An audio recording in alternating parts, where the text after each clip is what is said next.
Bonjour tout le monde, bon, j'espère que vous allez bien. Moi, de mon côté, ça va super. Aujourd'hui, on va vous parler de plusieurs possibilités de finalement dépenser aucun rond dans vos lectures.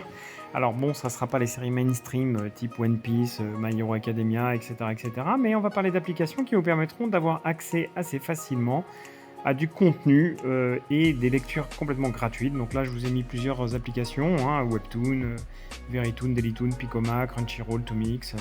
Vous avez quand même pas mal de possibilités. On va commencer d'abord par Webtoon parce que c'est la plus importante, la plus grande, avec un tableau un peu intuitif. Vous avez quand même des possibilités assez rapides d'accès à certaines séries. Vous voyez, on fait défiler en haut un truc sur les nouvelles séries qui sont proposées par l'application.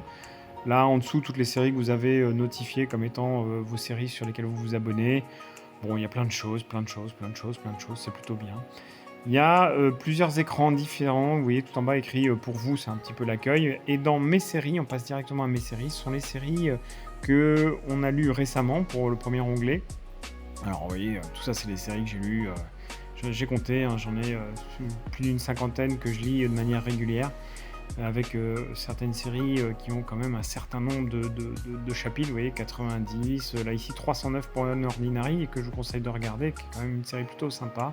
Lecteur omniscient, 150. Bon, il y a beaucoup de... L'artefact dévoreur, 111. Il y a beaucoup de séries quand même qui... Vous voyez, Tower of God, intéressant. On a vu Tower of God passer. Il faut savoir que sur cette application, Tower of God est gratuit, entièrement gratuit à la lecture, et tous les chapitres sont disponibles largement en avance par rapport aux ceux qui sont dispensés chez Ototo. Vous avez un autre onglet de téléchargement. Alors moi je télécharge, il faut savoir que vous pouvez télécharger qu'une seule fois et vous avez pendant un mois le chapitre disponible en téléchargement.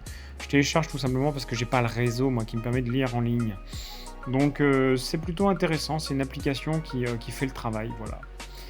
Moi, je vous conseille vraiment de vous y pencher si vous n'avez pas beaucoup d'argent. Alors, vous n'aurez pas les séries mainstream, comme je disais, mais dans les séries qui sont publiées actuellement, il y a Bâtard, par exemple, qui était disponible intégralement, qui est passé en Daily Pass maintenant, mais qui était disponible intégralement. Il y a Reality Quest qui vient d'être publié, il y a The Gamer qui vient d'être publié, il y a The Runway qui vient d'être publié également, il y a Tower of God. Vous voyez, il y a quand même beaucoup de choses qui sont disponibles et que je vous conseille franchement, si vous êtes un petit peu limité au niveau financier, d'aller regarder. Il y a d'autres applications, bien sûr, qui sont disponibles, hein, il n'y a pas que celle-là, mais celle-là, c'est la plus importante, c'est le leader mondial. Dans les suites, je vous conseille surtout de regarder Picoma, parce que Picoma, elle a l'avantage d'avoir un catalogue manga très très important, avec beaucoup de séries qui sont d'actualité. Le problème, c'est que c'est un petit peu cher, mais globalement, vous avez largement la possibilité de vous retrouver de vous y retrouver parce qu'il y a quand même beaucoup de séries qui sont, pour certains chapitres en tout cas, sont en accès libre gratuitement, soit en Daily Pass, soit en accès libre complet. Vous voyez que là, vous voyez par exemple, il y a Shangri-La Frontière, moi quand je me réincarne en slime, Sacred Beast. Il y a quand même beaucoup de choses qui existent déjà en papier, qui sont fournies déjà en papier dans les bibliothèques. Donc ça mérite quand même d'être regardé. Ouais, bon, Shangri-La Frontière, il n'y a que le premier chapitre qui est gratuit. Alors ça, c'est pas une grosse affaire. Mais par exemple, là, Sacred Beast, qui est juste en dessous, on va avoir beaucoup plus de chapitres de disponibles. Vous voyez, bon, là, il y a 168 épisodes. Et quand vous regardez un petit peu l'application, vous voyez qu'on descend, on descend, on descend, on descend, on descend. Bon, ça fait à peu près l'équivalent de presque 2 tomes de gratuit. Ça vaut le coup, peut-être même 3, vous voyez, il y a quand même beaucoup de chapitres. Ça vaut le coup, ça vaut le coup. Bon, les coins sont vraiment chers, comme je vous disais, mais il y a quand même pas mal de possibilités d'en gagner, donc c'est quand même une application qui mérite d'être regardée. Voilà, moi j'ai lu The Fable cette année par Picoma, parce que quand je me suis connecté, j'ai gagné des coins, j'ai participé à des lotos, donc j'ai gagné des coins, etc., etc., etc. Les autres applications comme Dailytoon sont beaucoup plus lourdes. Elles sont... moi j'aime pas trop, je suis pas un grand fan, comme Verytoon, je suis pas un grand fan.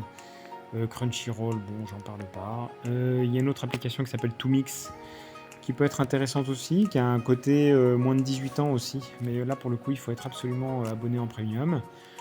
Donc, il y a quand même beaucoup d'applications qui permettent, en tout cas, de ne rien dépenser. Et ça, c'est vraiment un message important. Il y a beaucoup de choses qui permettent de ne rien dépenser.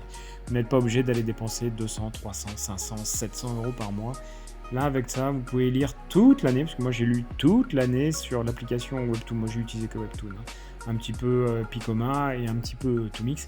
Mais j'ai lu toute l'année gratuitement et j'en ai lu des chapitres et j'en ai lu et j'en ai lu et j'en ai lu. Voilà ce que je pouvais vous dire. J'espère que cette vidéo vous aura permis de faire un petit peu le point, de vous dire que il n'y a pas que ce qui est disponible en librairie qui est accessible. Il y a beaucoup de contenu dématérialisé que moi j'avais jamais lu jusque-là. Finalement, j'y ai trouvé mon compte, j'y ai passé beaucoup de temps, j'ai trouvé des séries vraiment très bien. Donc, par exemple, High School Mercenary, genre Unordinary, genre Lecter Mission, genre Reality Quest, genre Tower of God.